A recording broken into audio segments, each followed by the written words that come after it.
अरे करे जब बीचे ना ये हनुमान पट्टा का बिहिया चौरास्ता बोलो जो उनको के चल गए हमने से होई फलानवा के ना जो नंबर रहे छले ना भगलो हमनी के का करतन ये पर ध्यान दे तमरो लॉस अरे कवनी हृदया अरे करे जब तनी सोहर के भाव में आवो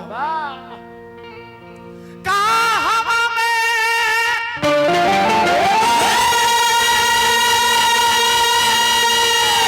जन में गणेश जी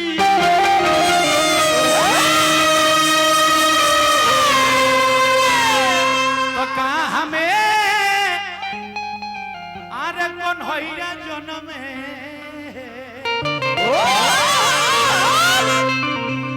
ए ललना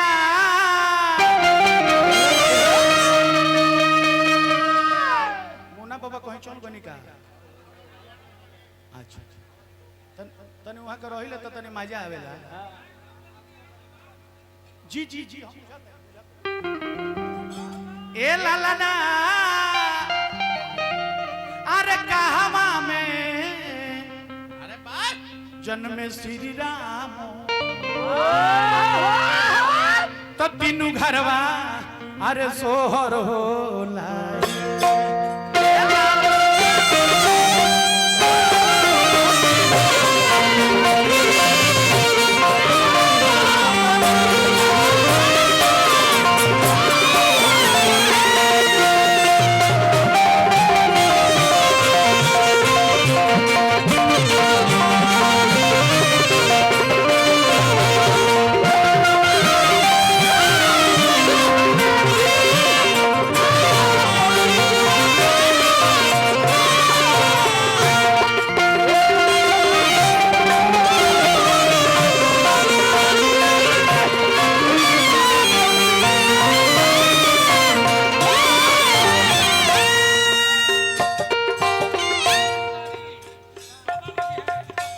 अच्छा पप्पू तिवारी जी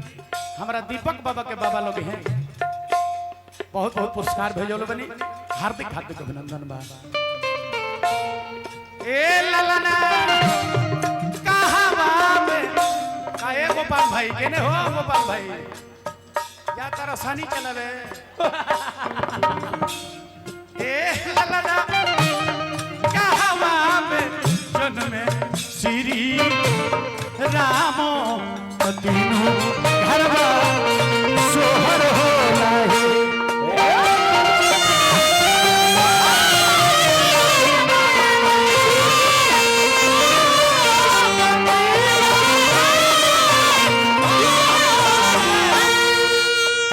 बहुत सुंदर लयदार हमारा रामा शंकर सिंह जी के प्रोग्राम रहे अरुण भाई के यहाँ वही हमारा विनोद भैया से मित्रता भई वो मेरा सामने के मित्रता निभा रहल बनी जा हम हार्दिक हार्दिक अभिनंदन करो बात बात प्रणाम करो आशीर्वाद के कामना नारायण जी रोवा के बना के रखे बाकी दीपक बाबू रोवा बबुआ के पापा हैं हमारा राम भैया बबुआ के बाबा तो हम चाहे जे जी जी जी जी अरे वाह वाह वाह तो तनी सोहर पर मोहर लागे चिन्ह चाहिए ऐसे चिन्ह तरुआ सब दे देले बनी बाकी मोहर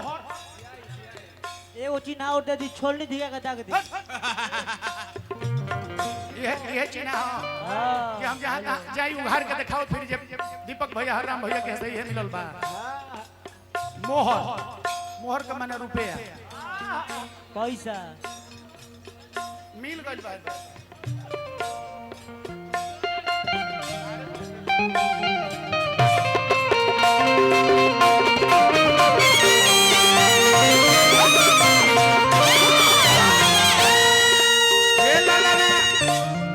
मदन भैया अच्छा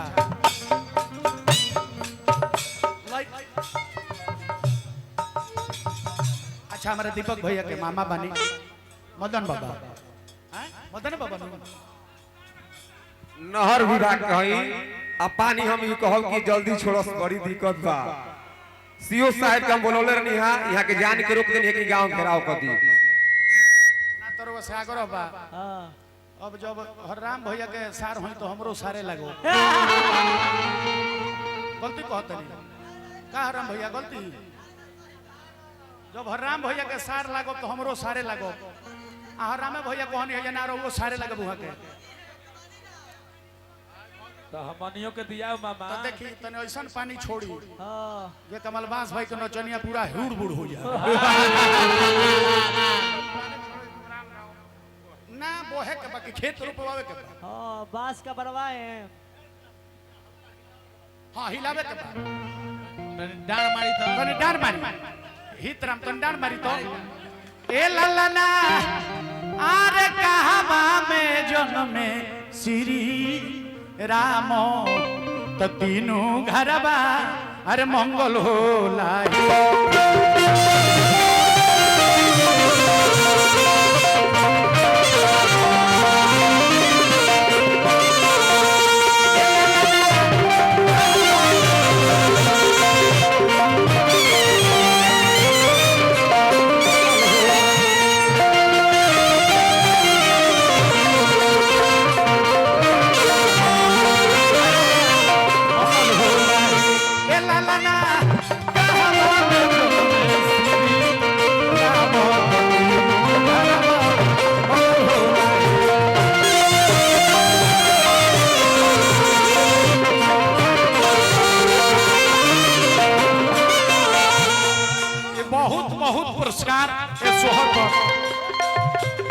सोहर पर खुश होकर बहुत बहुत पुरस्कार हुआ सब देनी हजारों हजार रुपया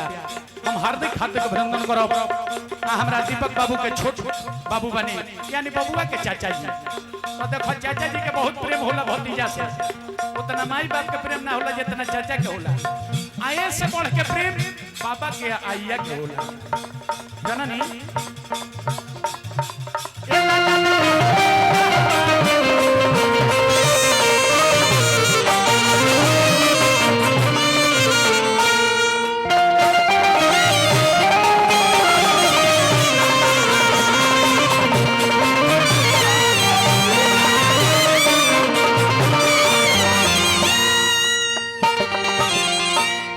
गार्जियन मुन्ना बाबा विधायक जी पधरनी बार बार प्रणाम करो आशीर्वाद की चाहना बा और का प्रभत पर जन्मे गणेश जी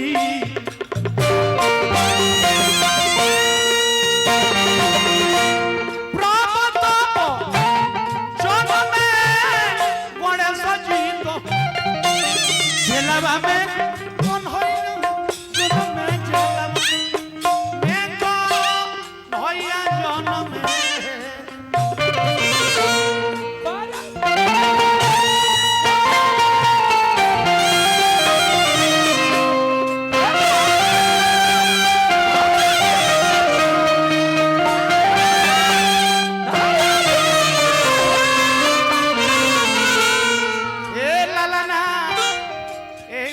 बाबा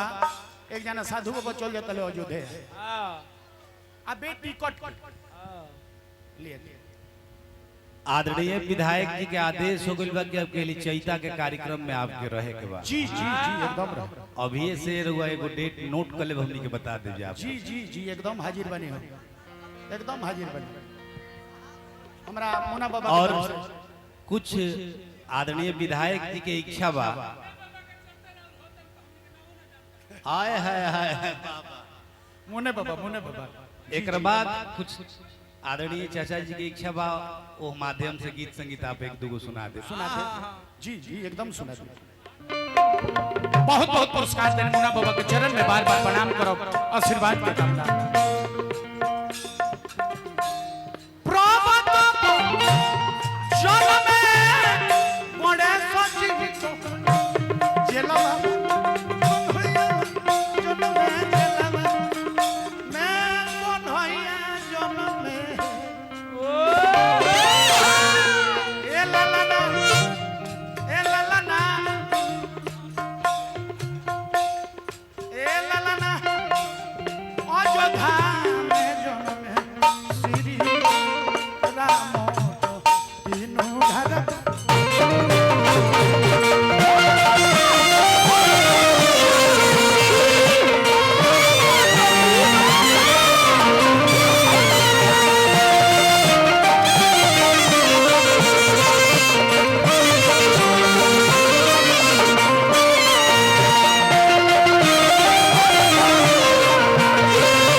फिर हमारा विनोद भैया विनोद बाबा पुरस्कार दिल बने हमारा कुंवर जी के माध्यम से सोहर पर पुरस्कार मिलल।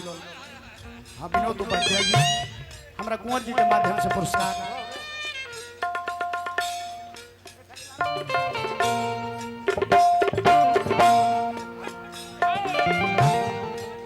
हमने क्या मुन्ना बाबा यही का दूगो लगाई ले जाए हमने के गाड़ी गेंगे वाला ब्यास ना है सर ना आए कहबो हिट कमलवा सो कुंवर भाई खातिर भेटा जाता रह तो इनको सोने बन जाए के पड़ गलती कहत नहीं हमारा संगे के भेटा जाला तो हम ही बन जाइले अब का कर दू गोला के बात बा लेकिन हमने के निमन बनिहार हो अपने मुंह अपने बड़ाई नहीं करत अपने मुंह अपने बड़ाई नरक जाए के सहज उपाय गाड़ी गेंग ए जे तनी मजाक कइल जाओ मतारी बहिनी जे का कइले भैया आ मतारी बहिन बेटी सबका के लोग व्यवस्था बन होता ए ला ला ला ओ जोधा में जन्मे श्री राम तकीनु हरवा सोहर होए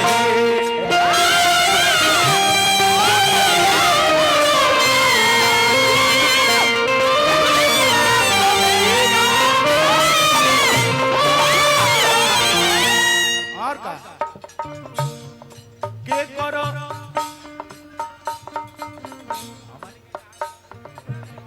हमरा विनय मिश्रा जी जे अशोक मिश्रा जी के संगे जोड़ी जवन चलो आए ये सब के गीत एगो हम सुनले रहनी हम कलकत्ता गावे गए तो गीत के फरमाइश हो रहे ठीक है बा देखिए हमरा श्री नारायण भाई के सबूत बबुआ बड़ी सुंदर विवेक सम्राट ये हमने के बबुआ बड़े आ स्नेह प्रेम पुरस्कार भी देले आशीर्वाद भाई हेज बैठ जाएगा बेटा हेज बैठो अच्छा वही बैठक के बाद दोनों दल अपने हां श्री नारायण भाई के लड़का हां विवेक सम्राट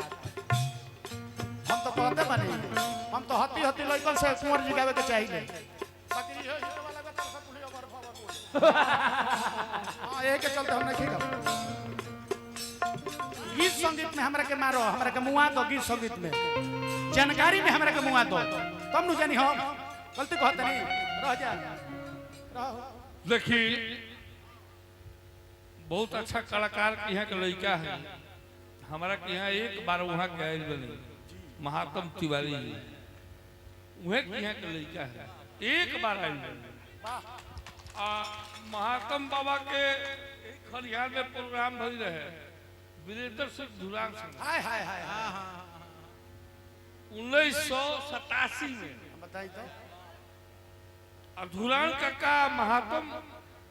बाबा के कार्यक्रम भई रहे अच्छा ठीक बा 1994 में उहे की है के लड़का है हम स्वागत करता नहीं है धरती पे किरोवा आज आइल बनी हमने की है हमने के धरती के धन्य भाग बा कलाकार जो पुरनका छूटल बड़े हमारा की है झूठल जाता रहे कमलबास तो हमारे घर के ब्यास हो रोवो हमारे घर के ब्यास हो और महात्म बाबा हमारा का बड़ा सम्मान दे रहे एक एक फोन ना भई रहे वीरेंद्र सिंह धुरान बसंतपुर के रही वहाँ के ही प्रोग्राम तय कर रहे और उहे के लिया के आई हम एगो धोती या गमछी से अपना ब्यास के सम्मानित करतनी इहे लगाइबो करी है ये लगावे के बाद लगावो ही के बाइन का के बड़ाई भूमिहारी करता रे भाई एगो ब्यासो जी के धोती गमछी गमछी दे दिहल जावा अंडर बियरो दे दिया लंगोटा वहां का पहिनी जा लंगोटा दे दे ये बहुत बहुत मान सम्मान हमने के दोनों कलाकार के मिलल हमने के मुन्ना बाबा विधायक के माध्यम से हमने के गर्जीवन के हमने के अभिभावक के माध्यम से हमने के दोनों कलाकार के ये बहुत सम्मान मिलल बक्सर के विधायक हमारा मुन्ना बाबा हम हार्दिक हार्दिक अभिनंदन करो हम चाह व्यास जी कि हमने के तलिसा चल जाई पूर्वी में हाय हाय हाय हाय बनो रहो पूर्वी में चल जाई त ई कले है व्यास जी एगो बात हां कि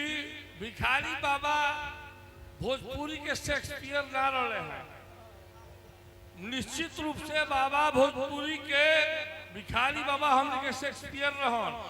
लेकिन जब कई बात करे हैं लौंडवा के नाच देखे 2-2 कोस जाला है, 1-3 कोस जाला है, इने बोलमु ओकर गैस पति जरे हैं 3 मुहा 2 मुहा 1 मुहा बाजे गैस। आई व्यास जी कहता रहे कि भिखारी बाबा शेक्सपियर ना रहन, भिखारी बाबा शेक्सपियर रहन।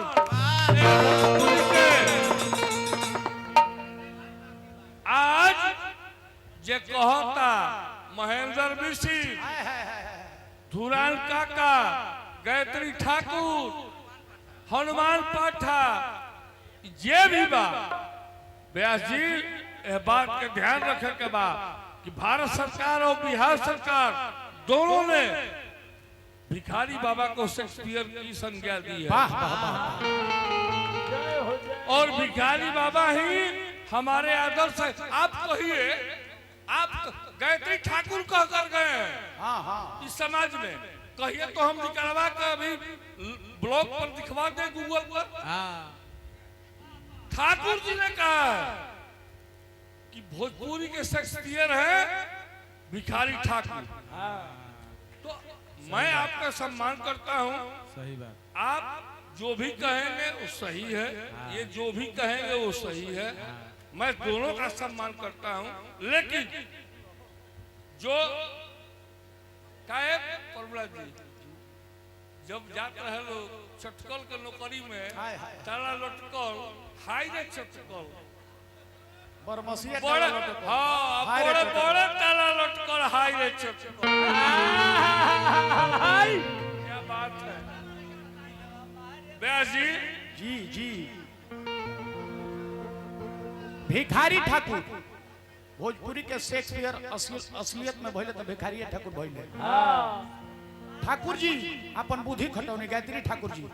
भिखारी काका के रास्ता पर अपन दिमाग में अपना लेली तो एगो कठिन अलग हो गई। गलती कहतनी पूरा भिखारी काका के है। अरे प्यारी देश तनी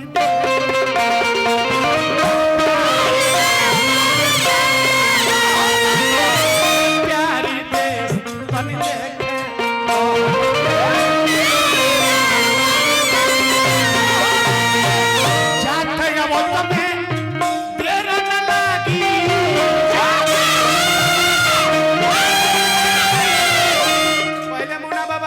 बेटी बेचात रहे और नहीं में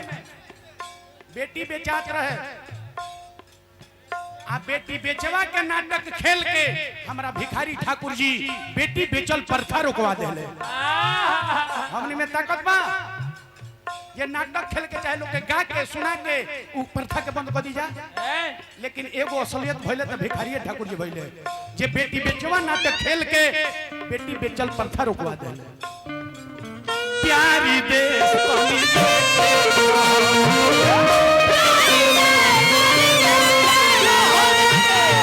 अब तो जात में तेरा न लागी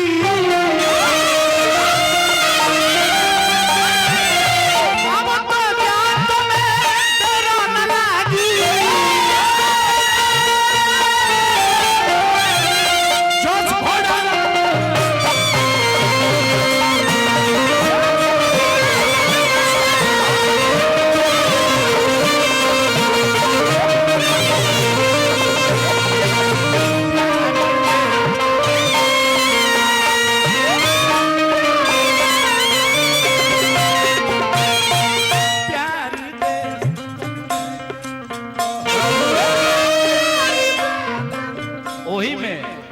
पिया कइले काला कावा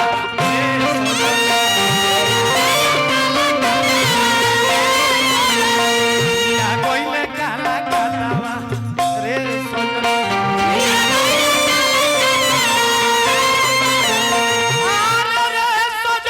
रे सोजनी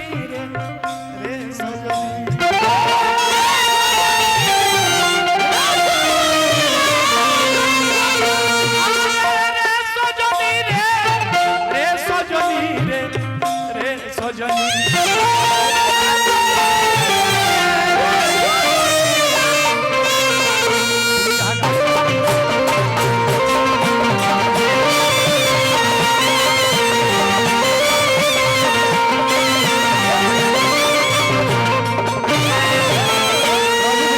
प्रभु भैया उहे के एगो पद रहे कि कवना करा के हमके आर घरे बैठाई के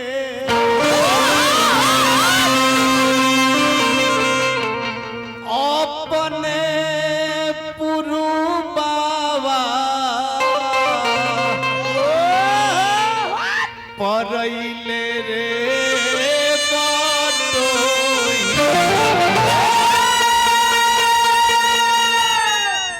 कि कैसन पिया हवे तोरा सावर ना हवे गोरा कि कैसन पिया हवे तोरा सावर ना हवे गोरा हमके विदेशवा पेठवले रे बटोही। तब कल आदरणीय विधायक जी भाई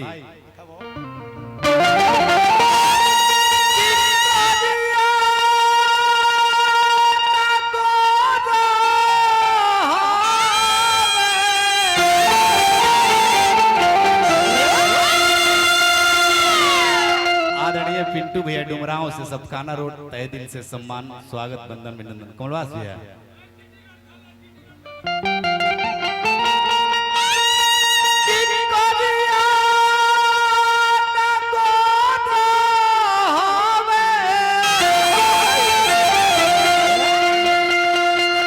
मुखिया जी की तरफ से हजारों रुपए का आशीर्वाद स्वागत बंदन अभिनंदन मुखिया जी कि लामा नाही हौवानी नाटे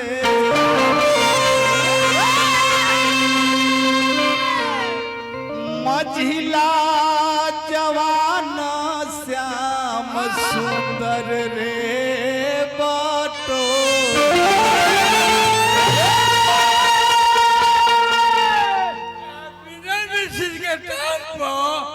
भाई और ये एगो पद बा